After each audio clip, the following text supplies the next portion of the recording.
Let's mic podcast. Let's mic podcast में आपका स्वागत है। आज स्टूडियो में हमारे बीच आए हुए हैं शरद चंद्र श्रोत्री जी। आप एक पूर्व न्याय अधिकारी हैं और राजस्थान हाई कोर्ट में एक रजिस्ट्रार के रूप में भी आपने सेवा की है। सर, आपका हमारे स्टूडियो में बहुत बहुत स्वागत है। धन्यवाद सर। सर, आपने एक लंबी पारी खेली है न्यायिक क्षेत्र में। सबसे पहले मैं आपसे पूछना चाहूँगा कि आपने कहाँ से अपनी कानून की शिक्षा प्राप्त की और कहाँ आपने अपनी प्रैक्टिस आरंभ की? मैंने अपना ग्रेजुएशन तो जोधपुर यूनिवर्सिटी से किया था। लॉ मैंने मेरठ कॉलेज मेरठ से किया। प्रैक्टिस नहीं करी मैंने, रजिस्ट्रेशन भी नहीं कराया। 1973 में LLB किया था, 74 में एग्ज़ाम हुआ, 75 में मेरा सिलेक्शन RJS में हो गया। Very good. आप एक न्यायिक अधिकारी रहे हैं, तो न्यायिक अधिकारी रहते हुए आपने वकालत को क्यों नहीं चुना और एक न्यायिक क्षेत्र को ही क्यों चुना? मौका ही नहीं मिला, तुरंत सिलेक्शन हो गया एग्ज़ाम देते ही। Very nice. तो फिर अगर सिलेक्शन नहीं होता, क्योंकि एम मेरा सर्विस ही था, प्रैक्टिस था ही नहीं, अच्छा। सिलेक्शन तुरंत हो गया तो ज्वाइन कर लिया। जी, आपने अपने जीवन में न जाने कितने मुकदमे देखे होंगे अलग अलग क्षेत्रों में। वैसे आपका विशेष रुचि कौन से क्षेत्र में रही है, सिविल में या क्रिमिनल में या किसी अन्य में? हमारी पोस्टिंग के हिसाब से रहता है। ADJ लगा दिया तो सिविल में करना है, कभी स्पेशल कोर्ट में लगा दिया तो वो स्पेशल लॉ करना है। मैं ADJ जब तक रहा तो मेरे पास सेशन का काम कम रहा, सिविल का काफ़ी रहा। और कभी 2 टर्म्स में मुझको NDPS कोर्ट में लगाया। बाकी डिस्ट्रिक्ट जज रहा, 3-4 स्टेशंस पे डिस्ट्रिक्ट जज रहा। तो डिस्ट्रिक्ट जज के पास तो सभी तरह के केस होते हैं, ज़्यादातर तो ट्रांसफ़र हो जाते हैं। इस तरह से है। लेकिन जब ट्रांसफ़र होते हैं तो सर, उसमें क्या आपको लगता है कि बार बार ट्रांसफ़र होना अपने आप में एक व्यक्ति किसी क्षेत्र के अंतर्गत पारंगत है और उस क्षेत्र से उसको दूसरे क्षेत्र में बदल दिया जाता है, तो क्या वो अपना जो कर्तव्य है वो निर्वहन सही कर पाएगा? क्यों नहीं कर पाएगा, क्योंकि लॉ की बेसिक नॉलेज तो होती ही है। अभी सिविल में लगाया है तो सिविल का करना है, कल को NDPS में लगाया है तो NDPS का करना है। रजिस्ट्रार रिट्स लगा दिया हाई कोर्ट में मुझको, तो सभी केसेस हाई कोर्ट से रिलेटेड जो थे वो करने थे। सेशंस रहे तो सेशंस में करना है। SC/ST कोर्ट में जज लगाया है या MSCT में लगाया है तो वो करना है। कोई फ़र्क नहीं है, काम तो वैसे ही है। और बेसिक नॉलेज तो सभी लॉ की होती है, जजों को, वकीलों को, सभी की बेसिक नॉलेज तो होती है, उसी के अकॉर्डिंगली कर दिया। सर, आपने कहा है कि NDPS में आपने एक न्यायिक अधिकारी के रूप में कार्य किया है, तो NDPS के अंतर्गत जो हम देख रहे हैं जो अपराध बढ़ रहे हैं, क्या कानून का खौफ है इन अपराधियों को? जो मेरी नॉलेज में आया NDPS में रहते हुए, जो अपराधी पकड़े जाते हैं वो असल अपराधी नहीं हैं, वो तो गुर्गे हैं। और असली अपराधी तो बहुत बड़े लोग हैं जिन तक सरकार पहुंचना ही नहीं चाहती। वो पकड़े जाएं तब तो खौफ वाली बात है, वरना किसी को खौफ है नहीं। मेरी समझ में तो ये आया। आपने बताया कि बड़े अपराधी पकड़े नहीं जा रहे हैं, तो इसके लिए हमें क्या करना चाहिए? क्या कानून इतना कमज़ोर हो गया है? हम कहते हैं कि कानून एक ताकतवर चीज़ है, कानून बहुत ताकतवर है, लेकिन उसके बावजूद भी अपराधियों तक हमारी पहुंच नहीं पहुंच पाती है। कानून तो सभी सही हैं, उनको इम्प्लीमेंट करने वाले कमज़ोर हैं। समस्या यह है। कानून में क्या कमी है? कानून तो बहुत सख्त हैं। लेकिन इम्प्लीमेंट कौन करे। मैंने ये देखा एनडीपीएस में, अभी के लॉ की तो पोजीशन मुझे पता नहीं। पहले लॉ ये था कि जो इसके एक्ट के जो मैंडेटरी प्रोविजंस हैं उनकी पालना होनी चाहिए, और उनमें से किसी एक प्रोविज़न की पालना नहीं हुई तो एक्विटल का था। ये सुप्रीम कोर्ट का लॉ था। तो पुलिस इन्वेस्टिगेशन में सारी कमियां छोड़ देती है। एक ट्रक भर के मान लीजिए अफीम पकड़ी गई, उसमें तो बरी हो जाता है क्योंकि सारी कमियां छुटी हुई हैं, और जो इस छोटी सी क्वांटिटी है उसको ऐसा परफेक्ट केस बनाया कि उसको सज़ा हो जाएगी। तो इम्प्लीमेंटेशन में कमी है, कानून में कोई कमी थोड़ी है। इसका मतलब ये हुआ कि पुलिस का रोल जो है वो बहुत महत्वपूर्ण है। पुलिस का तो है ही। तो क्या पुलिस जब अपने आपके सामने कोई भी मैटर लेके आती है, चालान पेश करती है जैसे, या कोई भी मामला लेकर के आती है, तो उसमें पुलिस की तो कोई अनुच्छेद 27 जो है 25, 26, 27 ये अपने आप में कहते हैं साक्ष्य अधिनियम के, कि पुलिस की जो एविडेंस है वो अपने आप में एक्सेप्टेबल नहीं है। तो एक्सेप्टेबल नहीं है तो फिर क्या एक न्यायिक अधिकारी को ये देखना चाहिए अपने अंतर विवेक से कि कहाँ पे क्या कुछ गलती हुई है, कहाँ पे क्या अपराध हुआ है? क्या न्यायिक अधिकारी की ये जिम्मेदारी नहीं है? वो जितना देख सकते हैं कानून में उतने तो देखेंगे, उसके बियॉन्ड कैसे जाएंगे। कानून की तो लिमिट्स हैं। अब जैसे मैंने बताया आपको, एनडीपीएस एक्ट की है, कोई प्रोविज़न में उन्होंने कमी रख दी कि सर्च के समय ये काम करो। अब नहीं किया तो उसमें कोर्ट जाके क्या कर लेगी? जो नहीं किया वो नहीं किया, नहीं किया उसका लाभ मिलेगा उसको। अब और जैसे मान लीजिए कोई सब्सटेंस पकड़ा गया है, आप एनडीपीएस की बात चल रही थी, है कोई सब्सटेंस पकड़ा गया, अब उन्होंने कहा ये हेरोइन है, पकड़ लिया, होना ही चाहिए कि उसकी तुरंत जांच हो तब उसको गिरफ्तार करें। अब उसकी उन्होंने उस सब्सटेंस को पकड़ा है और निकला वो 6 महीने बाद यूरिया, तब तक वो बेचारा जेल में रहा। तो इसका कोई क्या कर सकता है? हम क्या कर सकते हैं? कोर्ट क्या करेगी? ये तो इसकी कोर्ट के पास क्या इतनी पावर नहीं है कि भाई इसकी तुरंत जांच की जाए? आपके पास लैब्स ही नहीं है इतनी, कहाँ से तुरंत जांच करेंगे? आपके पास व्यवस्था ही नहीं है ना। व्यवस्था तो ये है कि 6 महीने बाद, साल भर बाद नंबर आएगा उसका। तो कमियां हैं अब इन्वेस्टिगेशन में। सरकार खोले, लैब्स खोले, इन्वेस्टिगेशन प्रॉपर हों, सीनियर अधिकारी करें, तो कोर्ट की तो सीमाएं हैं। इसका मतलब तो ये हुआ सर कि व्यवस्थाओं के कारण हमारे देश के अंतर्गत कई बार क्या है, कानून जो है अपने आप में एक ढीला पड़ जाता है। सही है, व्यवस्थाओं के कारण जो है। सही है। अच्छा, आप बताइए सर कि एक न्यायिक अधिकारी के जो दायित्व है वो क्या होता है? ईमानदारी से, मेहनत से काम करना, यही दायित्व है, ताकि कानून के हिसाब से इंसाफ हो जाए। आप एक अच्छे अधिकारी रहे हैं, आपने बहुत कुछ देखा है। मैं आपसे पूछना चाहूँगा कि आपने कहा कि अभी एक अच्छा ईमानदार व्यक्ति होना चाहिए, एक न्यायिक अधिकारी को बहुत ही संवेदनशीलता के साथ कार्य करना चाहिए, लेकिन आपने भी पढ़ा होगा, मैंने भी पढ़ा होगा, पिछले दिनों दिल्ली हाई कोर्ट के एक जज जिनके घर पे होली के उपलक्ष्य में काफ़ी पैसा मिला, वहाँ पे एफआईआर तक नहीं हुई है और एक सामान्य आदमी पर एफआईआर हो जाती है। सर, आप उस चीज़ को कैसे देखते हैं? अब क्या एक न्यायिक अधिकारी कानून से बड़ा होता है? उनको कॉन्स्टिट्यूशन से सिक्योरिटी मिली हुई है, समस्या ये है। वरना एफआईआर तो होनी चाहिए, जो भी अपराधी हो उसके खिलाफ एफआईआर होना चाहिए, लेकिन उनका पद ऐसा है कि उससे सिक्योरिटी मिली हुई है, इसलिए बचे हुए हैं। तो इसका सर मिसयूज हुआ ये तो? आप मिसयूज़ है तो ये लेजिस्लेचर जाने उसको बदले। बदलाव की ज़रूरत है। बदलाव की ज़रूरत तो है ही। जो भी करप्ट है, किसी भी पद पर हो, उससे क्या मतलब है? करप्शन तो करप्शन है।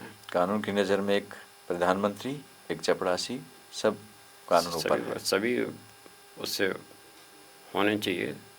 बिल्कुल सही है सर, आपकी बात बहुत अच्छी है। अब मैं आपसे पूछना चाहूँगा सर कि महिलाओं के क्षेत्र में आपने देखा होगा 498A दहेज का मामला एक ऐसा मुद्दा था। ये सुप्रीम कोर्ट ने भी इस पे संज्ञान लेकर के कहा कि इसमें बहुत सारे झूठे केस आए हैं। आप क्या मानते हैं सर इस चीज़ को? झूठे भी हैं, सच्चे भी हैं, सभी तरह के केस आते हैं। ये कानून तो इसलिए बनाया था कि वास्तव में अत्याचार हो रहे थे, स्त्रियों पर अत्याचार वास्तव में हो रहे हैं अभी भी और हो रहे थे, इसलिए कानून बना। अब मिसयूज़ तो होता ही है, मिसयूज़ भी हो रहा है, ये भी सही है। सुप्रीम कोर्ट ने जो कहा वो भी गलत नहीं है, लेकिन ऐसा नहीं कि सारे केसेस में हो रहा हो मिसयूज़, कुछ में होता भी है। प्रेशराइज करने के लिए अपोजिट पार्टी को करते हैं। बिल्कुल सही है, लेकिन क्या इस मिसयूज़ को रोका जाए?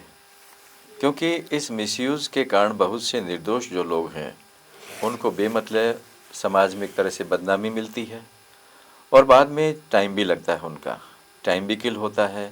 चले गए, किसी भी मामले में टाइम लगता है, आपको पता है किसी भी जो एफआईआर हो गई है या फिर उसके क्या है कि इन्वेस्टिगेशन होती है सारी, उसमें टाइम लगता है।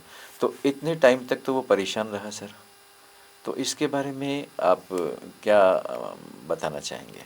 जहाँ तक मेरी जानकारी है, कोर्ट का ये आदेश है सबको, पुलिस को भी, कि एफआईआर दर्ज ना करें पहले वो रपट रोजनामचा में डालते हैं और डिप्टी एसपी लेवल का ऑफिसर है वो इन्वेस्टिगेशन करता है, उनको समझाने की कोशिश करता है और वो देखता है अगर वास्तव में सब्सटेंस है एफआईआर में तभी अरेस्ट करते हैं, वरना नहीं करते। इसलिए पहले वाली जैसी बात थी कि भाई 498A में करा दिया और अरेस्ट हो जाएगा, वो तो है नहीं। मीडिएशन कंसीलेशन होता है और उसका असर भी है, बहुत से राजीनामे वहीं हो जाते हैं एफआईआर दर्ज होने से पहले की तरह उतना मिसयूज़ नहीं है। हाल ही में सर एक डिजिटल अरेस्ट का कॉन्सेप्ट आया है। इस मामले में बहुत सारे लोगों को ठगा भी गया है और बहुत सारे लोग इससे परेशान भी हैं। अभी तक इस चीज़ का कोई समाधान है क्या? समाधान तो अपनी बुद्धि है। कोई अरेस्ट है तो फिज़िकल अरेस्ट होना चाहिए, मोबाइल में कैसे अरेस्ट हो जाएगा? वो तो जिस आदमी ने, जो वीक माइंड का आदमी है, वो अपने आप को परेशान खुद ही कर रहा है। हमारे देश की जो परिस्थिति ऐसी है, महिलाएं हैं, बच्चे हैं, वो क्या है कि पुलिस और कानून से इतने भयभीत होते हैं, काफ़ी लोग डर जाते हैं। उस डर के मारे क्या सोचते हैं कि कहीं ऐसा ना हो, जिसको फोफो कहते हैं, फियर ऑफ फाइंडिंग आउट, जो हाल ही में प्रचलित है कि पता लगने का डर। कई बार क्या होती है कि कोई ऐसी चीज़ होती है जो सामने वाला बताना नहीं चाहता और सामने वाले को पता लग जाता है और वो उसको डिजिटल अरेस्ट के रूप में इस्तेमाल करके और वो कहता है कि तुझे पैसे देने पड़ेंगे, हम मैटर को यहीं सुलझा देंगे।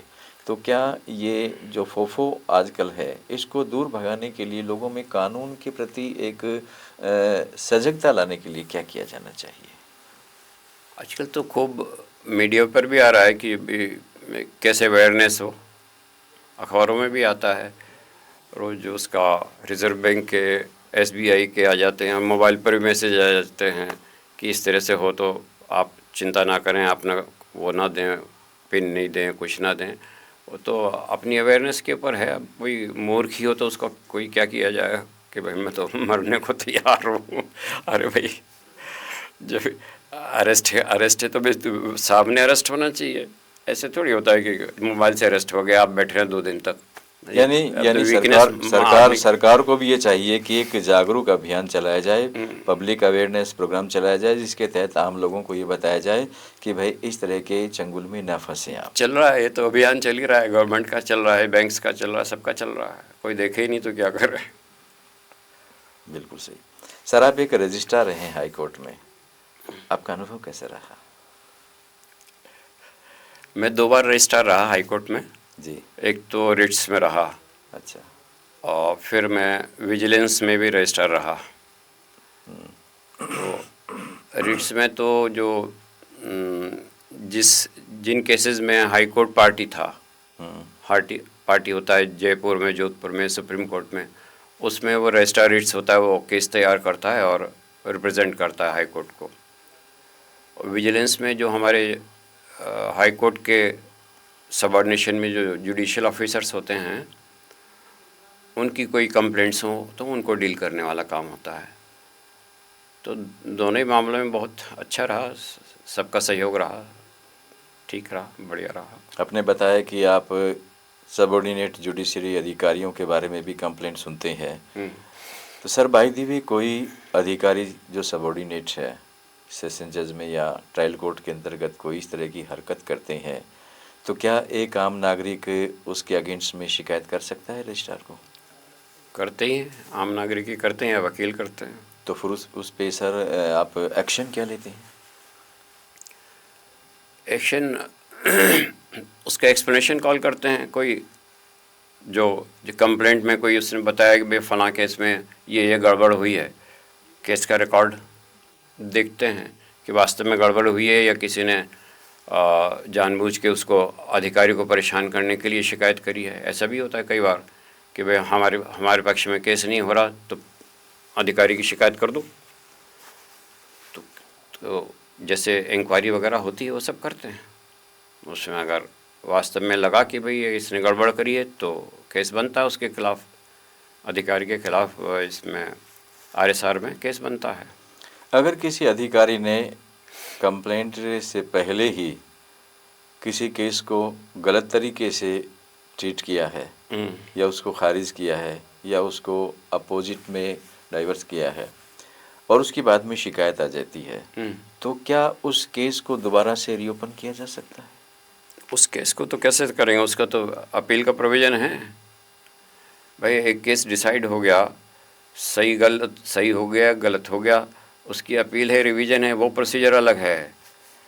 उससे विजिलेंस का कुछ मतलब नहीं, वो पार्टी देखे। हमें ये लगता है कि किसी ने डिसऑनेस्टली कुछ किया है तब एक्शन वाली बात होती है। और कई बार रिकॉर्ड को देखने से मालूम पड़ जाता है कि भाई क्यों किया ये फैसला है। लॉ तो ये बोल रहा है, किसी पार्टी ने ये लॉ पेश किया था, आपने फिर भी उसको देख के इग्नोर करके दूसरा फैसला कर दिया जो लॉ के अकॉर्डिंगली है ही नहीं, तो उससे इन्फ्रेंस वाली बात होती है। फिर चार्जशीट फेस करो, यह है। जी, बिल्कुल सही कहा आपने। लेकिन मैं ये पूछना चाहूँगा कि अगर कोई अधिकारी बीच में ही गलत निर्णय या ऑर्डर दे रहा है, तो क्या कोई व्यक्ति अपने वकील को हटा करके खुद मुकदमा लड़ सकता है? ये अधिकारी गलत ऑर्डर दे रहा है, इससे वकील को हटाने का क्या मतलब? कई बार ऐसा होता है कि तारीख पे तारीख दी जाती है और ऑर्डर शीट में ये लिखा जाता है कि अधिवक्ता ने डिमांड की, जबकि अधिवक्ता कई बार कहते हैं कि डिमांड हम नहीं करते हैं और अधिकारी ने ऑर्डर शीट पे लिखा हुआ है कि अधिवक्ता ने मांग की है, वो आगे बढ़ाने की उसके आधार पर आदेश दिया जाता है। तो क्या ये चीज़ सही है या गलत है? क्योंकि ऑर्डर शीट तो पता नहीं चलता बाद में। देखिए, ऑर्डर शीट पर दोनों पार्टीज के दस्तखत कराए जाते हैं, अधिवक्ताओं के दस्तखत कराए जाते हैं। जी, दस्तखत करने का मतलब उसकी कंसेंट थी, तभी तो वो बिना, और वो कह सकता है कि साहब मेरे दस्तखत कराओ, मुझे दिखाओ ऑर्डर शीट। कोई ऐसा थोड़ी सीक्रेट चीज़ थोड़ी जो नहीं दिखाएंगे, दिखाते हैं। फाइल देखने का हक तो है ही उनको। तो ऐसा तो कभी होता भी होगा, लेकिन अक्सर तो ऐसा नहीं होता। अक्सर तो एडजमेंट लेते ही हैं और फिर दस्तखत कराते हैं। अच्छा, एडजमेंट कितना लिया जा सकता है? अब क्या बताएं? अपने CPC में 3 टाइम्स का है, लेकिन 3 टाइम्स से आगे भी क्या है, अधिकारी क्या है एडजमेंट दे देते हैं। देखिए, कोर्ट में सीमित संख्या में केस हों तब तो CPC के हिसाब से या किसी एक्ट में जो लिमिटेशन है उसके हिसाब से चल सकते हैं। अब कैपेसिटी तो है, 10 केस भी रोज़ डिसाइड नहीं होते और लग जाते हैं 300, हर कोर्ट में यही हाल है। तो एडजमेंट ना करें यह संभव है नहीं। अच्छा, दूसरा, अगर आप इंसिस्ट करते हैं तो वकील एडजस्ट नहीं कर सकते, उनके पास भी तो सीमित वही है, कैपेसिटी तो सीमित है आदमी की। उनको भी 20 कोर्ट्स में जाना है, हाई कोर्ट में भी जाना है, तो वकील लोग भी एडजस्टमेंट में लेते हैं। अब एडजस्टमेंट नहीं करें तब समस्या है, ये भी तो है। एडजस्टमेंट नहीं करें तो वकीलों की परेशानी कौन देखेगा? उनको तो जैसे सेशन कोर्ट भी है, वहाँ बनी पार्क में भी मैं सोचता हूँ भी 300-400 कोर्ट होंगे, और सब जगह टांग वकील की खींच रही है, तो किस किस कोर्ट में जाएगा? एडजस्टमेंट नहीं करेंगे तो कैसे होगा? अभी सुबह से लेकर शाम तक कई बार तो तारीखें पलटने में लग जाता है, क्योंकि कोई आते ही नहीं। एक पार्टी के वकील आ गए, दूसरे नहीं आए, ये सब हाई कोर्ट गए हुए हैं, उस कोर्ट में लगे हुए हैं, उस कोर्ट में लगे हुए हैं। तो एडजस्टमेंट करना तो इसलिए ज़रूरी है। वो जो लिमिटेशन है कि भाई इतने समय तक तय कर दो, वो संभव है नहीं, क्योंकि कोर्ट में केसेस बहुत ज़्यादा हैं, अधिकारी हैं कम। या तो कोर्ट के साधन बढ़ाए जाएं, कोर्ट इतनी ज़्यादा बढ़ा जाए तब तो वो एक्ट लागू हो जाए, वरना संभव नहीं है। सर, अभी पिछले दिनों बात भी चलती है, क्या जुडिशरी अकाउंटेबिलिटी होनी चाहिए? अकाउंटेबिलिटी किसके प्रति होनी चाहिए? जनता के प्रति होनी चाहिए, और किसके प्रति होगी? कानून के प्रति होनी चाहिए।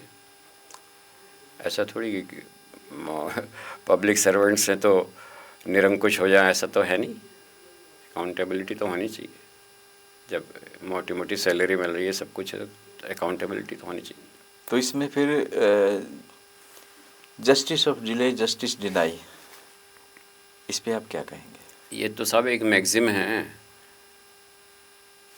भाई। ये तो मैक्सिम है। एक इंसान केस लगाता है और उसका पोता जा करके क्या है डिसीजन सुनता है, तो उसकी उस जजमेंट की इम्पोर्टेंस क्या रह जाती है? नहीं, सर, कुछ नहीं रहती। ये तो आपने सिविल की बात करी, मैं तो फौजदारी की बात कर रहा हूँ। कि जैसे मैंने आपको NDPS एक्ट का बताया अभी जी, तो अब कोई चीज़ पकड़ी गई, वो उसमें चली गई, जांच में चली गई, वो उस एक्ट में यह है कि इसकी जमानत नहीं हो सकती। जमानत नहीं हुई बेचारी की, वो साल भर तक अंदर रह गया, बाद में निकला कि अरे ये तो दूसरी चीज़ थी। तो ये तो मैक्सिम है, प्रैक्टिस में नहीं हो सकता ये। मैगजीम तो कई ऐसे भी हैं जिनके बारे में अगर बाय द वे मैं कहता हूँ कि 123 का मामला है, जैसे थप्पड़ मुक्का चट्टा वगैरह थोड़ा बहुत हो जाता है, लेकिन दूसरी तरफ कोर्ट ये भी कहता है डी मिनिमिस नॉन क्यूरेट लेक्स, कि कोर्ट छोटी छोटी बातों की सुनवाई नहीं करेगा। क्या कर रहा है? अब इसमें एक तरफ तो क्या है कि हम कानून भी बना रहे हैं, और दूसरी तरफ क्या है कि उस चीज़ को हम क्या है कि अवॉइड भी कर रहे हैं। नहीं, वो व्यवहारिक नहीं है ना, हमारे यहाँ वो साधन ही नहीं है। समस्या ये है, जिन देशों में साधन थे उन्होंने बनाए है, हमारे यहाँ साधन ही, उनके यहाँ तो आबादी कुछ नहीं और साधन पूरे साधन संपन्न है। वो हमारे यहाँ आबादी इतनी ज़्यादा है और हमारे पास साधन कुछ नहीं है। अभी भी बहुत हो गए, लेकिन अभी भी बिल्कुल ऐसा है, नेग्लिजिबल है मामला। साधन संपन्न लोगों के लिए है, देशों के लिए, हमारे लिए वो अंग्रेज़ों की मैगजीम्स कहाँ लागू होंगे? अभी हाल ही में आपने सुना होगा कि जुडिशरी के अंतर्गत 1 साल के अंतर्गत जो मामला है वो पूरा का पूरा सेटल हो जाना चाहिए, और सुप्रीम कोर्ट तक 3 साल में। अभी हमारे गृह मंत्री ने शायद ऐसा कुछ कहा है, आपने भी सुना होगा। इसके बारे में आपकी क्या राय है सर? कहने से क्या होता है, करें तब है। कहने से क्या होता है भाई? आप नहीं, इसके लिए तो अकाउंटेबिलिटी करनी पड़ेगी ना, अन्य कि भाई वो आपको क्या है कि 1 साल में यहाँ तक यानी 1 साल के अंतर्गत क्या है ट्रायल कोर्ट में चलेगा, अगले साल हाई कोर्ट में, अगले साल सुप्रीम कोर्ट मैंने में। वही तो बताया आपको, हमारे पास साधन ही नहीं है ना। आपके पास साधन हो कोर्ट्स खोलने के लिए, ऑफिसर्स को लगाने के लिए, स्टाफ क्रिएट करने के लिए, तब तो आप ये बात बोलें तो चल जाएगी, वरना कैसे चलेगी? चलेगी नहीं। सर, कोर्ट कई बार स्वतः संज्ञान लेता है, इसका आधार क्या होता है? स्वतः संज्ञान लोअर कोर्ट में तो लेते नहीं, हाई कोर्ट लेता है, हाई सुप्रीम कोर्ट लेता है। अब उनको लगता है, उनके कॉन्शियस को लगता है तो लेते हैं, उसमें क्या, उनको है कॉन्स्टिट्यूशन में पावर है तो ले रहे हैं। लेकिन कई बार ऐसा है कि इसमें बायस्ड माना जाता है कि किसी मामले में सेल्फ कॉग्निजेंस ले लिया और किसी में नहीं लिया, तो इससे क्या है कि पब्लिक के ऊपर एक नेगेटिव इफेक्ट पड़ता है। तो इसमें क्या आप उचित मानते हैं या नहीं मानते हैं? नहीं, उचित तो है ही, जो अपने कॉन्शियस के हिसाब से लिया जाए तो उचित ही है। वो जो भाई अगर हम इस वजह से कि किसी को पसंद आता है किसी को पसंद नहीं आता, वो उसका संवैधानिक अधिकार है जज का, वो थोड़ी ख़त्म कर सकते हैं, उसका अधिकार है। और ये मान के चलना चाहिए कि जो उसने अपनी कॉन्शियस के हिसाब से किया वो सही किया है। अब हर केस में ले लेगा फिर तो असली काम तो छूट जाएगा।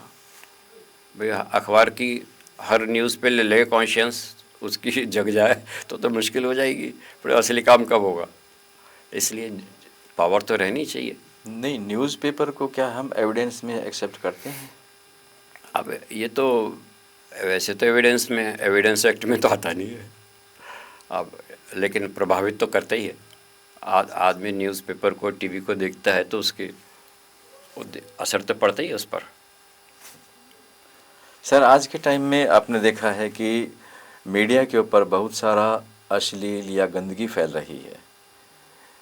ये आपको नहीं लगता कि पाश्चात्य देश की जो संस्कृति है, थोड़ा हटके बोलूँगा इस चीज़ से, पाश्चात्य देश की जो संस्कृति है वो वैसे तो हमारे देश में नहीं आ रही है, लेकिन मीडिया के माध्यम से हर व्यक्ति के फ़ोन में वो चीज़ आ रही है। इसके ऊपर सर कानून क्या कहता है, क्या बैन लग सकता है? अब वो जो ये तो सुनते तो हैं कि वो लगा रहे हैं, कुछ रेस्ट्रिक्शंस कर रहे हैं, कुछ दूसरे देशों में भी किया है, रेस्ट्रिक्शंस लगाए हैं। उत्तरी कोरिया में तो बिल्कुल ही नहीं है, किया वो तो है, आपको पता ही है। लेकिन वो कई देशों में है। उसकी जो आज़ादी भी है, आज़ादी भी तो है भाई आपको। नहीं सर, वो आज़ादी है, लेकिन डेमोक्रेसी को आप क्या मानते हैं? भाई आज़ादी क्या होती है? भाई लोकतंत्र का मतलब ये नहीं है कि सामने बैठ कर के बंदूक चलाना, पत्थर फेंकना, गाली देना। इससे तो क्या है कि दूसरे व्यक्ति की जो आज़ादी है उस पर हनन होगा। नहीं तो वो रेस्ट्रिक्शन तो हो ही सकता है, टोटली बैन तो नहीं कर सकते, लेकिन रेस्ट्रिक्शन तो कर ही सकते हैं लॉ बना के। जिससे दूसरे देशों ने किया तो हमारे यहाँ भी हो सकता है, उसमें क्या जी। कुछ तो होना चाहिए बंधन। नहीं, मैं ये पूछना चाहूँगा कि आज के टाइम में क्या इस बात की ज़रूरत नहीं है कि भाई आज़ादी की भी एक डेफिनेशन होनी चाहिए कि आज़ादी ये है, मन में आए, जैसे कि बोलने की आज़ादी है, कोई भी कुछ बोल दे देता है कि भाई मेरी आज़ादी है बोलने की, तो इसका तात्पर्य ये थोड़ी है कि आप किसी को गालियाँ दोगे। तो क्या इसकी वर्तमान में ज़रूरत नहीं है क्या नहीं फिलहाल? नहीं, बिल्कुल है जी, बिल्कुल है। तो रोज़ की बात हो गई, रोज़ ही आ जाता है टीवी में, देखते हैं नेता लोग कैसी कैसी बातें बोलते हैं एक दूसरे के लिए। कुछ तो होना चाहिए। और फिर वो बोलते हैं तो कई केस भी तो बनते हैं, उनके खिलाफ केस भी बनते हैं। ऐसा नहीं है कि वो छूट ही जाते हैं सारे। अब ये गवर्नमेंट के ऊपर है किसके खिलाफ बनाए किसके खिलाफ नहीं बनाए। नहीं, इस मामले में हाई कोर्ट्स जो हैं या सुप्रीम कोर्ट जो है वो सेल्फ कॉग्निजेंस नहीं ले सकता क्या कि भाई आप इस तरह के, जैसे कि इलेक्शन के टाइम में अगर नेता ऐसे बोलेगा तो उसके समर्थक भी जितने भी हैं, उसके जो फॉलोवर्स हैं, वो सारे के सारे नेता की एक जैसा सेनापति होता है वैसे ही सैनिक बनने की कोशिश करता है। तो क्या वो नहीं ऐसी तरह से क्या है कि बदतमीजी पे आएंगे या गाली गलौज करेंगे, अपने as the kings are the subject वाली बात नहीं लागू होगी यहाँ पे? नहीं तो वो अब जैसे वो राहुल गांधी के खिलाफ हुआ था, उन्होंने मोदी जी के लिए बोली चौकीदार चोर है, तो केस तो हाँ, बने ही सुप्रीम हैं। कोर्ट ने मैटर लिया था तो उसका। केस तो बने ही हैं। केस तो बना अब है, माफ़ी भी मांगी थी। अब वो किसके खिलाफ करेंगे? यहाँ सारी एक से हैं, वो तो बेचारे नहीं, पार्टी के खिलाफ कीजिएगा, पूरी पार्टी को बैन कर दीजिएगा। बैन थोड़ी कर सकता है पार्टी इसमें को आप। नहीं, इसमें जो है सुप्रीम कोर्ट क्या है कि इस तरह की अगर कानून की अवहेलना होती है तो इलेक्शन कमीशन को डायरेक्शन दे। ठीक नहीं, इलेक्शन कमीशन भी लेता है कॉग्निजेंस, ऐसी बात थोड़ी है। जो ऐसी बात होती है तो लेता है, लेकिन पूरी पार्टी को बैन थोड़ी कर सकते हैं। ठीक है, जिसने किया, जिसने गलती करी वो सफ़र करता ही है, ऐसा थोड़ी है कि नहीं, वार्निंग नहीं दी जा सकती क्या? हम वार्निंग नहीं दे सकते किसी को? नहीं तो कोर्ट में केस जाए तो कोर्ट वार्निंग दे सकता है। अब कोई कंप्लेंट करे तो दे भी रहे हैं, कोर्ट कर भी रहे हैं। राहुल गांधी को तो देश भर में कई कोर्ट्स में जाना पड़ता है, तो वो तो है, हो रहा है। ऐसा है कि नहीं हो रहा हो ऐसी बात नहीं है। अब हर स्तर पे हो ये बात संभव नहीं है, यहाँ तो सारे एक से हैं। जी, आप हाई कोर्ट में रहे, आप हाई कोर्ट जज के लिए आपने सुना होगा कि कॉलेजियम जो सिस्टम है उसमें नेपोटिज्म है, आपको क्या लगता है सर? नहीं, मुझे तो नहीं लगता ऐसा कि नेपोटिज्म है कॉलेजियम में। अब कोई जज का लड़का है मान लीजिए और काबिल है, तो उसको जज क्यों नहीं बनना चाहिए? खाली इसलिए कि वो जज का लड़का है या जज का रिश्तेदार है, उसका हक मार देंगे क्या?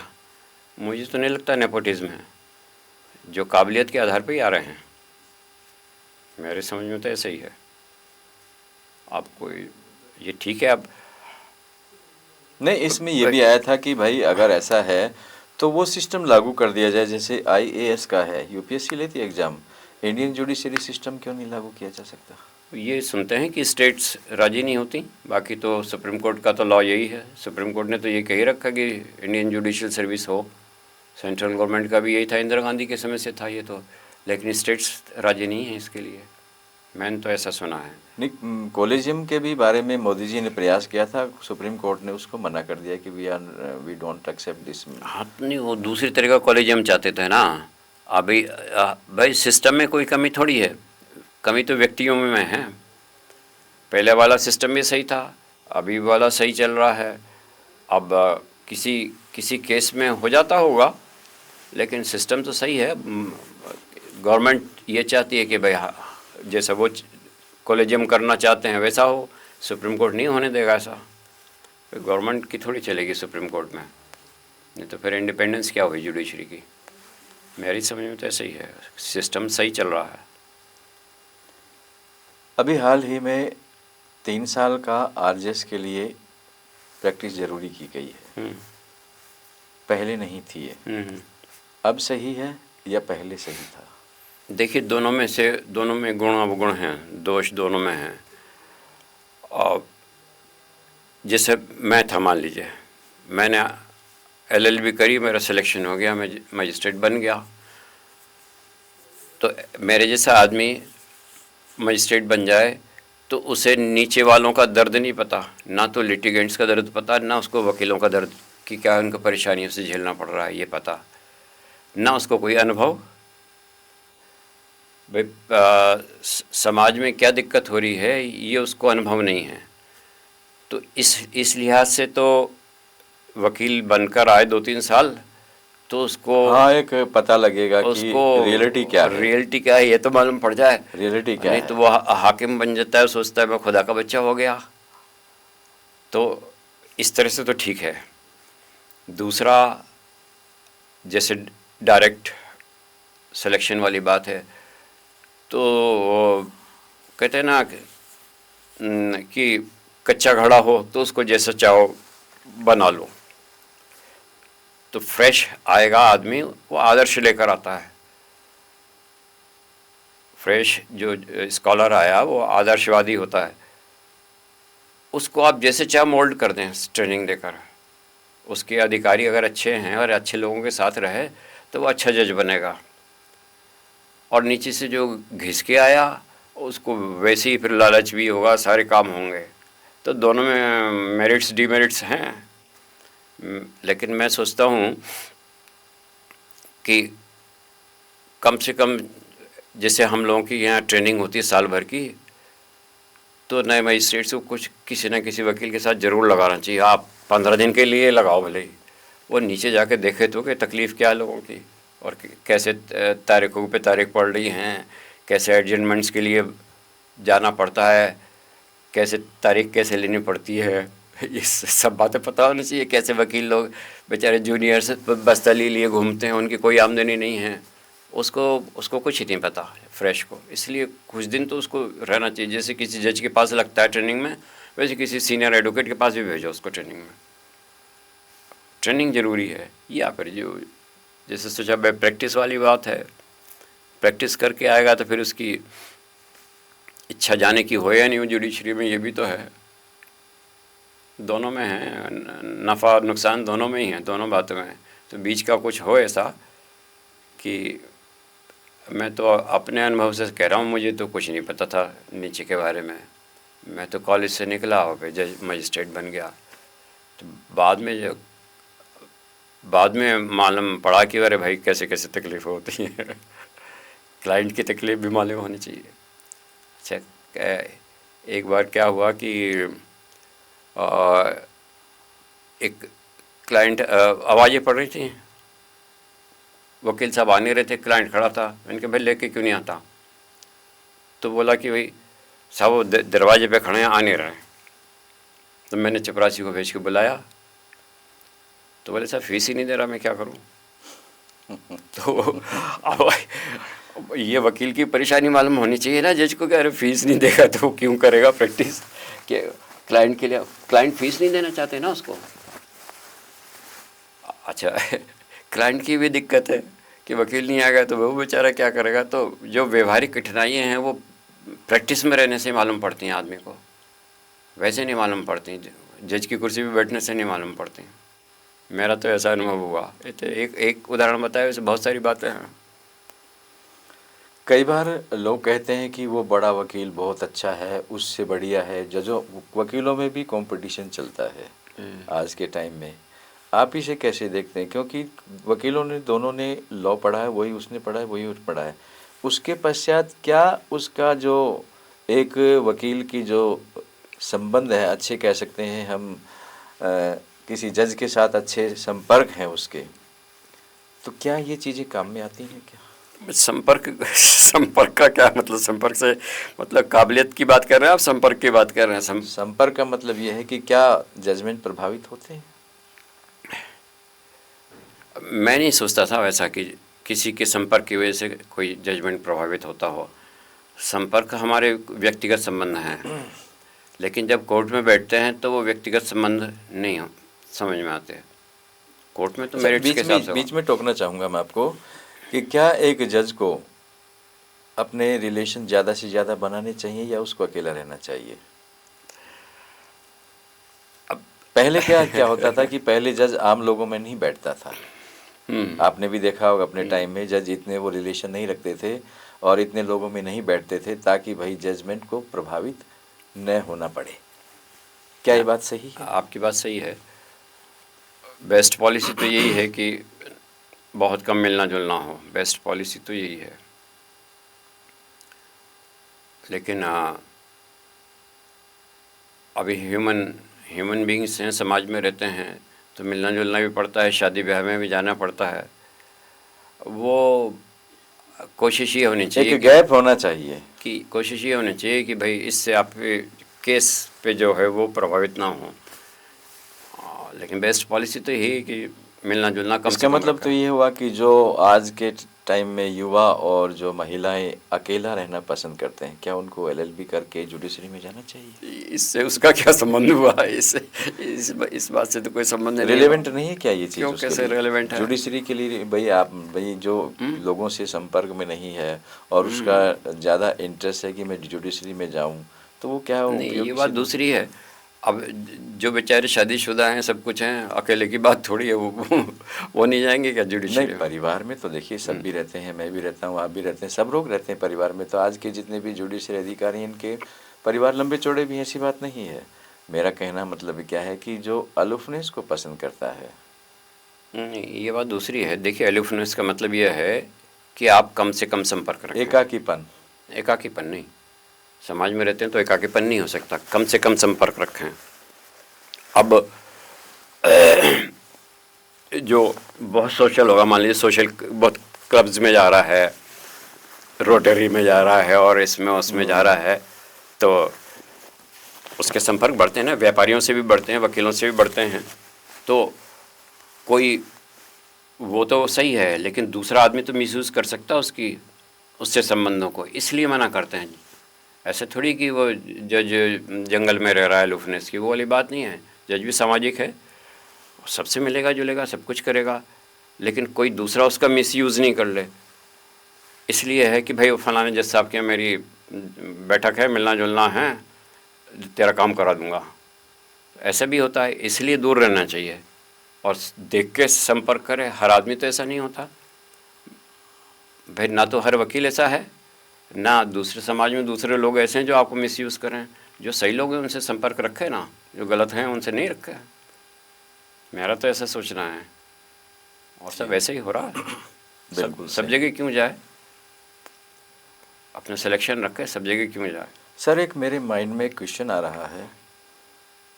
अभी पिछले दिनों मैंने अखबार पढ़ा, तो किसी व्यक्ति के पीछे पुलिस पड़ी हुई है उसको पकड़ने के लिए, वो व्हीकल दौड़ाया जा रहा है और लगातार रास्ते में जो भी आ रहा है उसको कुचल रहा है और उनसे लोगों की जान जा रही है।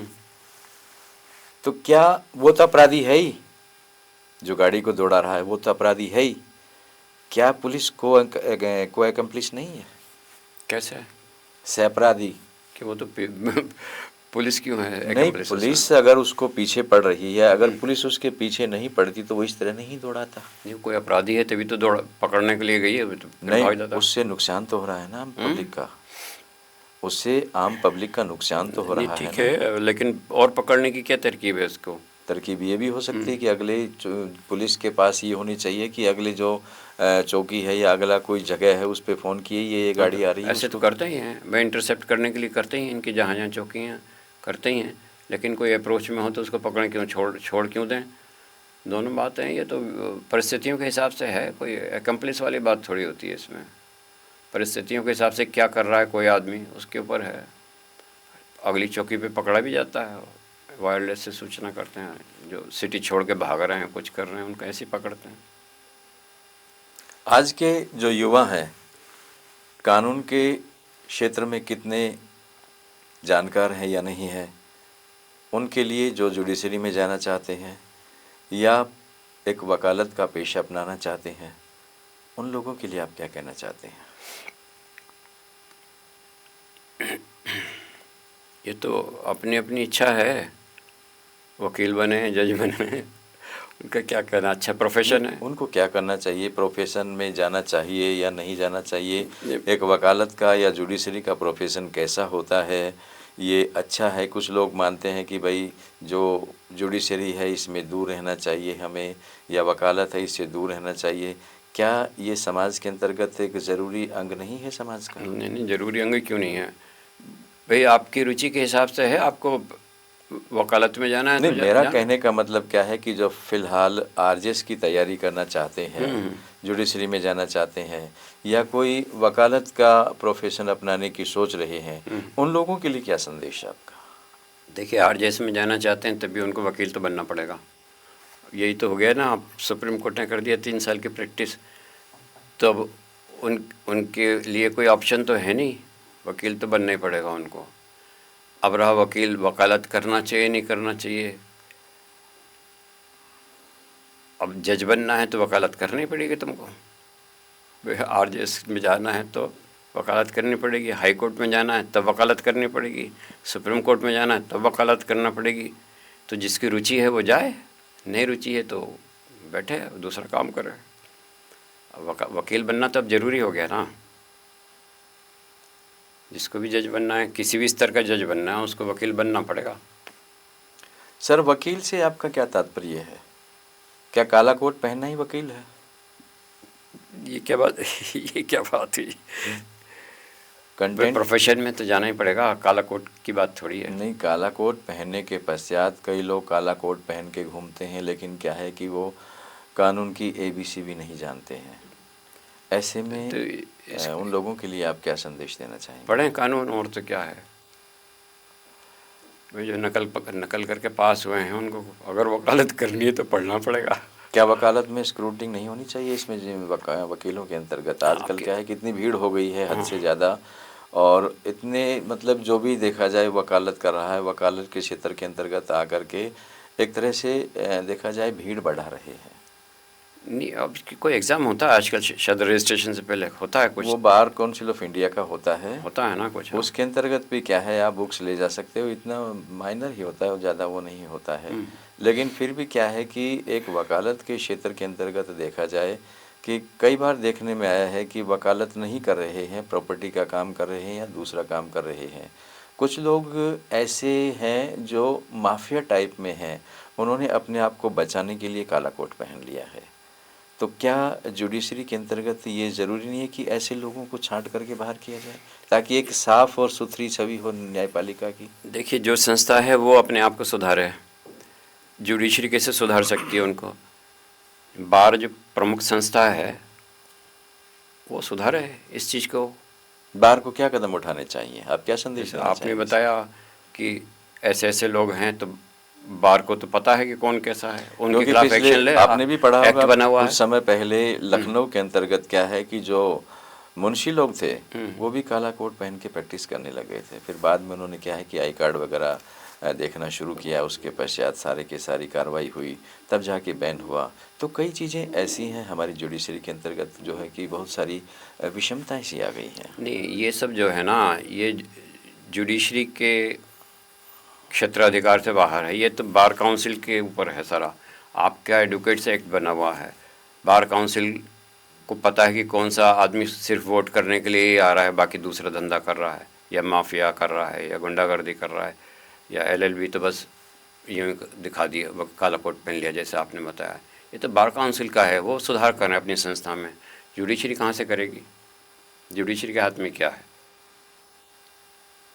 ये है। अभी आपने अधिवक्ताओं के एक्ट के बारे में बात की सर। राजस्थान ने या कई स्टेट्स ने क्या है कि अपनी तरफ से एडवोकेट एक्ट्स में तो कोई अमेंडमेंट नहीं किया है। एडवोकेट एक्ट 1961 उसके अंतर्गत कोई संशोधन नहीं किया है, लेकिन एडवोकेट प्रोटेक्शन एक्ट बना दिया है। क्या वो इम्प्लीमेंट हो सकता है जब तक कि हम एडवोकेट एक्ट 1961 में अमेंडमेंट नहीं करेंगे? अब इतना मुझे पता नहीं है दोनों का, इसका मुझको ज्ञान नहीं है। ज़रूरत हो तो करें, उसमें क्या मुझे क्योंकि पता जब भाई एडवोकेट एक्ट 1961 जो है सभी एडवोकेट्स पे लागू होता है। नहीं। अगर उसी में अमेंडमेंट होगा तभी वो सब पे लागू होगा। अब इतना मुझको एडवोकेट सेट का भी नहीं पता है। अच्छा अच्छा। तो जो हो ज़रूरी है वो करना चाहिए। वो अपना ये भी बार की तरफ से ही मूव हो, गवर्नमेंट ने किया है, एक्ट लागू हुआ है तो बार की तरफ से मूव हो जाए। बाकी तो मुझे उसकी नॉलेज है नहीं।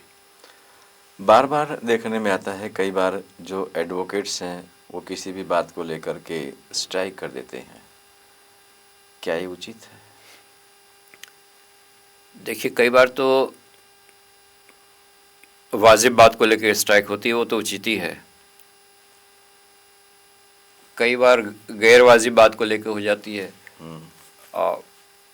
किसी से जज से बहस हो गई, उसी बात पर हो गई स्ट्राइक। कई बार तो वो किसी वकील साहब का कोई कुत्ता मर गया, जानवर मर गया, अलवर में उसमें हो जाती थी, अब आज बहिष्कार है। तो ऐसे नहीं होने चाहिए। लेकिन जो वाजिब बात है, अगर अपनी मांग को लेके, नहीं, मांग भी वाजिब होना, वाजिब मांग को तो लेकर क्यों नहीं करें? हाँ, मैं ये कहना चाहूँगा कि वाजिब मांग को लेकर के किया जा सकता है। अब मैंने देखा वकीलों के बैठने की जगह नहीं है। अच्छा, ये नए नए लड़के आते हैं, उनके बेचारों को कुछ उनके खर्चा तक नहीं निकल पाता। हाँ, ये भी बात कहना चाहूँगा मैं कि जैसे कि नए बच्चे आ रहे हैं आजकल जुडिशरी के अंतर्गत भी या वकालत के अंतर्गत भी। जुडिशरी में तो कोई बात जुडिशरी नहीं में है, तो दिक्कत नहीं है, लेकिन क्या है कि अगर बार के अंतर्गत एक एडवोकेट के रूप में नए कैंडिडेट या युवा आ रहे हैं तो उनका क्या सोर्स, कई बार उनके बैक भी नहीं होती अच्छी। नहीं, वही तो मैं कह रहा हूँ। तो उन लोगों के लिए क्या है कि इसमें टाइम लगता है जुडिशरी के अंतर्गत, तो कि भाई एक वकालत के अंतर्गत अगर आप वकालत के प्रोफेशन में हैं तो उसको शुरू के अंतर्गत उसकी बैक अच्छी होगी तो ही वो आगे बढ़ पाएगा। नहीं तो कई बार क्या है बेचारे बीच में ही रुक जाते हैं क्योंकि कुछ पैसा तो मिलता नहीं है। तो उसके लिए क्या किया जाए? नहीं, मैं यही तो बता रहा हूँ कि हड़ताल कब वाजिब है, कब गैर वाजिब है। और जैसे मैंने थोड़ी छोटी सी बात बताई कि भाई मैंने इधर कोर्ट में देखा, डिस्ट्रिक्ट कोर्ट में एक बार मैं राउंड ले रहा था तो एक जगह कचरे का ढेर पड़ा हुआ था। एक यंग एडवोकेट उसी के पास कुर्सी मेज डाल के बैठा हुआ था। मुझे बहुत बुरा लगा। मैंने कहा, अरे तुम इसको साफ़ करा के बैठो। साहब को करता ही नहीं। तो मैंने उसी समय इनको सफाई वालों को बुलाया। मैंने कहा, पहले ये साफ़ कर।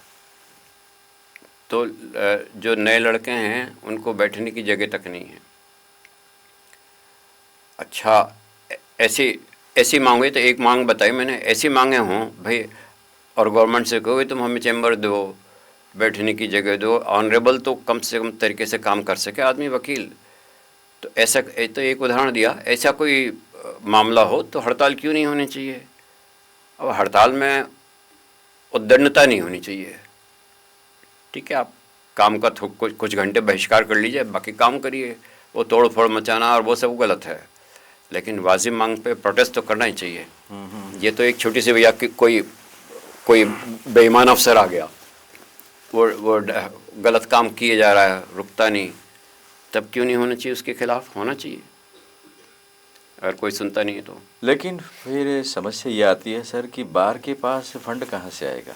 बाहर का पैसा कलेक्ट करते हो ना आप, वो टिकट विकेट पे आजकल लगाते हो हर वक्त नामे पर। कितना आ जाएगा? खूब है पैसा, पैसे की कोई कमी नहीं है।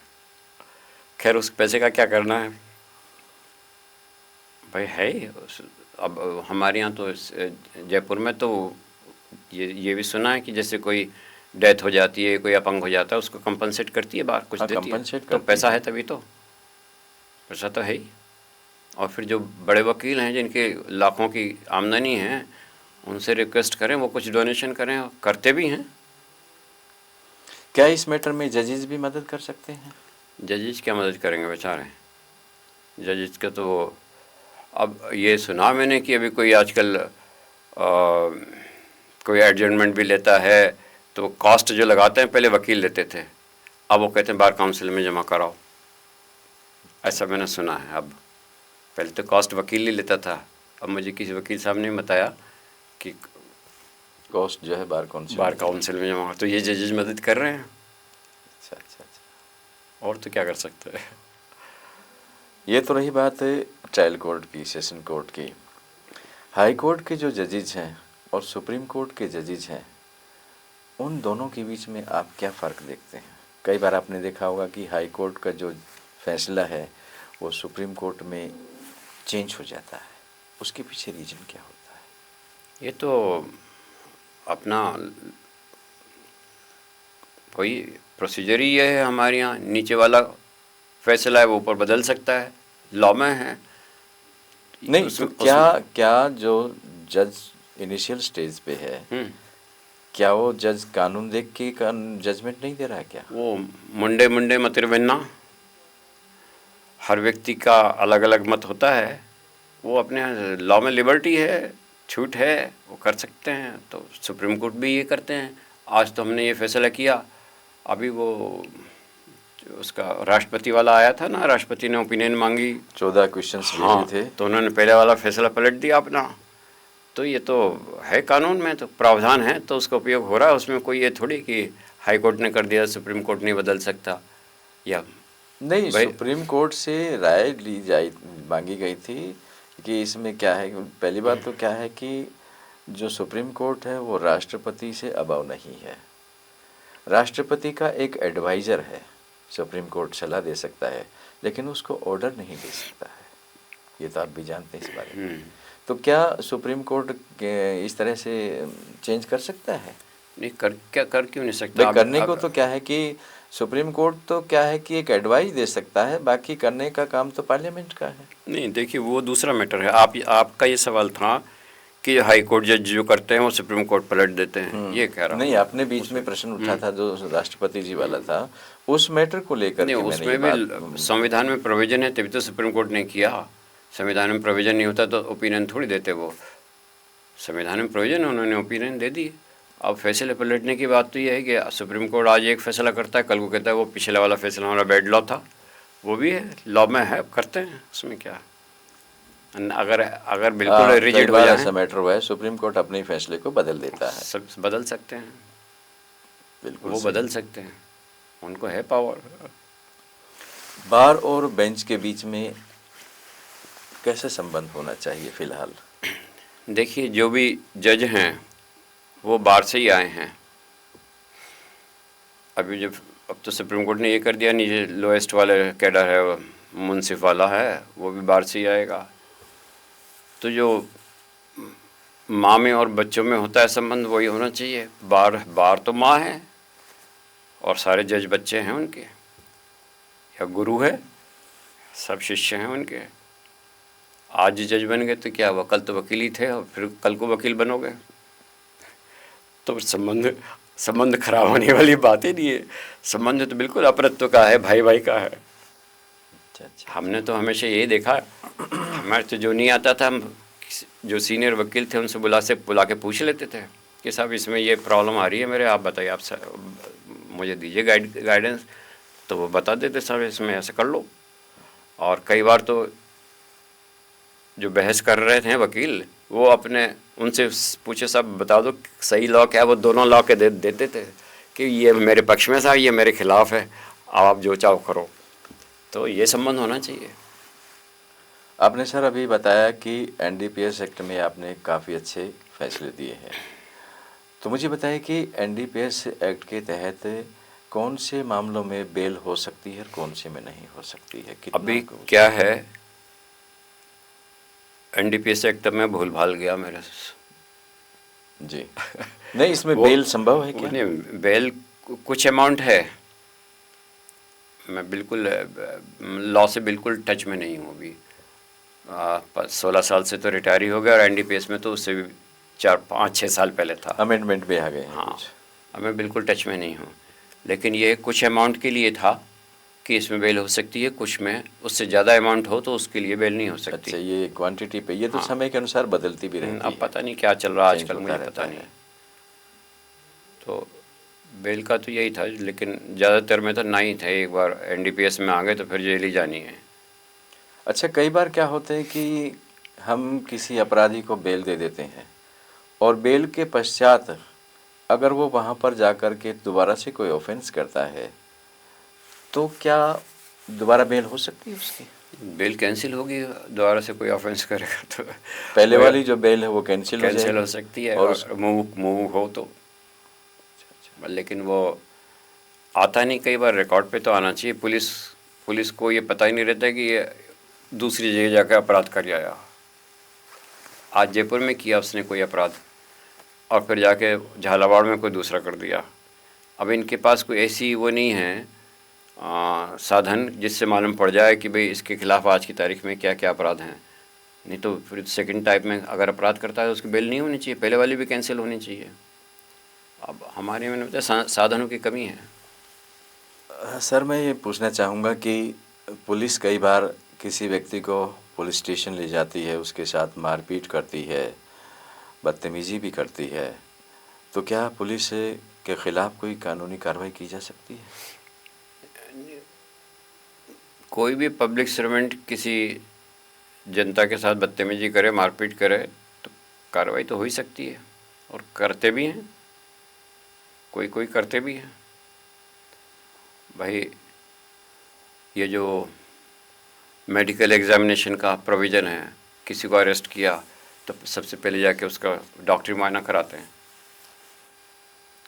वो इसलिए कराते हैं कि भाई थाने में ले जाके उसकी कहीं ठुकाई हो तो मालूम पड़ जाए।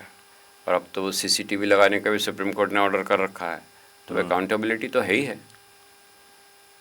अब जो कंप्लेनेंट है उसमें इतनी अवेयरनेस होनी चाहिए, या उसकी इतनी वो होनी चाहिए सामर्थ्य कि वो कर सके खिलाफ। लोग करते नहीं, डरते हैं। सर एक मेरा क्वेश्चन और है, आजकल महिलाएं विभिन्न जगह कार्य कर रही हैं, प्राइवेट सेक्टर में भी कर रही हैं, अलग अलग कंपनीज में भी जा रही हैं, अलग अलग इंस्टीट्यूशन में भी जा रही हैं। महिलाओं की सुरक्षा के लिए आप क्या कहना चाहेंगे? क्या महिलाओं को सचेत होना पड़ेगा? उनके साथ कई बार बुरा बर्ताव किया जाता है, उनके साथ मिसबिहेव होता है, हर चीज़ में लेकर के। अब सचेत तो होना ही चाहिए, अपने राइट्स के लिए जागरूक नहीं होंगे तो ऐसे ही होता रहेगा। फिर सुप्रीम कोर्ट का तो ऑर्डर है एक कमेटी बनाने की हर डिपार्टमेंट में, जिसमें महिला भी होगी, कि जो उसके लिए जो उससे जो भी कोई उसके साथ गलत बात हो रही है उसकी सुनवाई उस कमेटी में हो। हर गवर्नमेंट के डिपार्टमेंट में भी, शायद प्राइवेट में भी होगा। तो वो सब है, तो प्रावधान तो है ही। तो जागरूक नहीं होंगे अपने राइट्स के लिए तब गड़बड़ है। अपने राइट्स के लिए जागरूक तो होना ही चाहिए, तभी होगा। कई बार ऐसा होता है कि संकोचवश कोई महिला बताती नहीं है, तो उसके लिए क्या कुछ उपाय है कोई? अब जो खुद संकोच में है उसके लिए क्या उपाय है? जो नहीं बताएगा उसको कोई अंदर तो कोई झांक के देखेगा नहीं। उसी को आगे आना पड़ेगा। समाज की बदनामी है, परिवार के ठीक है, अंतर्गत जैसे कुछ भी ऐसी है, चीज़ें हैं। अगर आप उसको लाइट में नहीं लाएंगे, अगर आप अपनी ग्रीवेंस को नहीं बताएंगे, शिकायत नहीं करेंगे, तो किसी को क्या मालूम क्या हो रहा है। वो तो आगे तो आना पड़ेगा उसको, जिसके साथ अन्याय हो रहा है उसको आगे तो आना ही चाहिए, आगे आना पड़ेगा, वरना कौन सुनेगा उसको। किसी को दूसरे की बात क्या मालूम, किसी के साथ क्या हो गया कमरे में, बताना तो पड़ेगा। एक मेरा क्वेश्चन और है सर कि कई बार ऐसे अपराध होते हैं जो बहुत ही क्रूर टाइप में होते हैं। रंगा बिल्ला का मैटर आपने पढ़ा होगा। इसी तरह के अपराधियों को जब पकड़ा जाता है और उनको जेल में रखा जाता है लंबे समय तक के लिए, तो क्या सरकार क्यों उन पैसा खर्च कर रही है? क्या ज़रूरत है ऐसे लोगों के लिए? तो क्या करें उनका? योगी आदित्यनाथ क्या कर रहे हैं? अरे योगी आदित्यनाथ जो समाज का के तो मैं कुछ भाई, कहता ही कोर्ट लास्ट में यही कहता है कि ये समाज में रहने लायक नहीं है, इसको नहीं, क्या है तो कि कैपिटल पनिशमेंट दे दिया जाए। नहीं, ऐसे थोड़ी दे सकते हैं, ड्यू प्रोसेस ऑफ लॉ है, ये थोड़ी कि किसी को मार दो। नहीं, ड्यू प्रोसेस ऑफ लॉ है, हाँ। लेकिन उसके अंतर्गत क्या कोर्ट को फास्ट ट्रैक नहीं होनी चाहिए? नहीं, फास्ट ट्रैक कोर्ट्स खोल रखे हैं, फास्ट ट्रैक कोर्ट्स खोल रखे हैं, हो भी रहा है, लेकिन ये थोड़ी कि जो वहाँ हो रहा है वैसे सब जगह कर दो, उसको मार दो, ये तो सही नहीं है। तो आज किसी के भी साथ हो सकता है, तो जो डेमोक्रेसी के अनुसार हाँ, नहीं हो सकता है उसमें परिवर्तन आ जाए, लेकिन उसकी गलती ना हो कोई, वो सब कई गलत, रीजन होते हैं। वो गलत है। ड्यू प्रोसेस ऑफ लॉ से होना चाहिए, जो कुछ हो ड्यू प्रोसेस ऑफ लॉ से हो।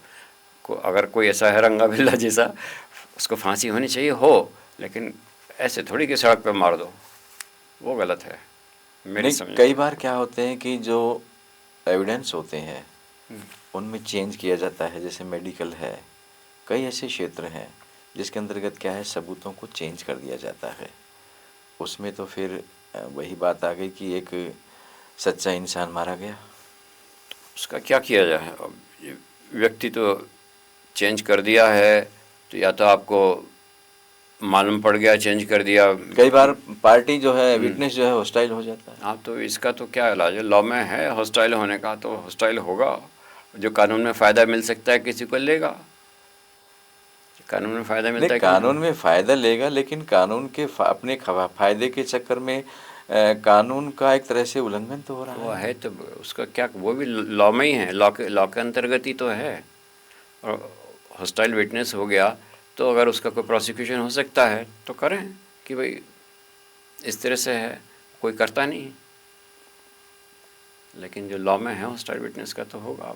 अब एविडेंस बदल दिया, मेडिकल रिपोर्ट बदल दी और मालूम पड़ गया ऐसा हुआ है, तो फिर उसका भी इलाज है। इलाज तो है ही सब चीज़ का, करे कौन, यह है समस्या। मेरा आखिरी क्वेश्चन सर, आप हमारे देश के नागरिकों को, वकीलों को, जजेस को, या बड़े बड़े जो नेताएं हैं उनको एक न्यायिक पूर्व में आप न्यायिक अधिकारी रहे हैं, तो पूर्व न्याय अधिकारी होने के नाते आप उनको क्या संदेश देना चाहेंगे?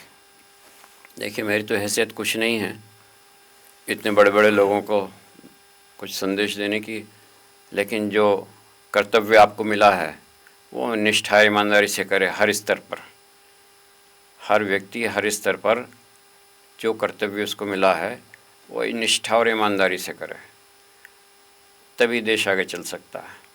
चाहे वो नेता हो, चाहे वकील हो, चाहे जज हो, या कोई पब्लिक सर्वेंट है, या दूसरा जनता का आदमी हो। यही है सभी के लिए, यही अपना यज्ञ है। हमारे यहाँ यज्ञ इसी को बोलते हैं। ठीक है सर, आप हमारे स्टूडियो में आए, इसके लिए आपका बहुत बहुत धन्यवाद। आपने जो हमें समय दिया, और इसी प्रकार से अपना समय भविष्य में भी हम सोचते हैं कि जन उपयोग के लिए, समाज के समाधान के लिए, समाज में फैली विषमताओं को दूर करने के लिए आप हमें इस प्रकार का समय आगे भी देते रहेंगे, हम ऐसी उम्मीद करते हैं। तो दोस्तों, आज लेट्स माइक पे अभी आप चर्चा सुन रहे थे पूर्व न्यायाधीश शरद चंद्र श्रोत्री साहब से, इन्होंने आज हमारे स्टूडियो में आकर के आप लोगों के साथ कानून के बारे में कुछ बातें की और समाज में फैली विषमताओं को किस प्रकार से दूर किया जा सकता है या कुछ व्यक्ति का या नागरिकों का कर्तव्य है उसके बारे में बताया। सर, आपका पुनः बहुत बहुत धन्यवाद। अच्छा भाई, धन्यवाद आपका भी। आप सुन रहे थे let's mic more than radio. Follow कीजिए हमें हमारे सोशल मीडिया प्लेटफॉर्म्स पर। It's time for news. It's time for more than radio. Presenting the first radio news app, Let's Mic. Let's Mic, a news-based app on your phone where you get to watch and listen news, talk shows, interviews, radio show podcasts. On Let's Mic, you get all relevant information of TV, print, radio, podcast, and digital. Let's Mic talks about every segment of life.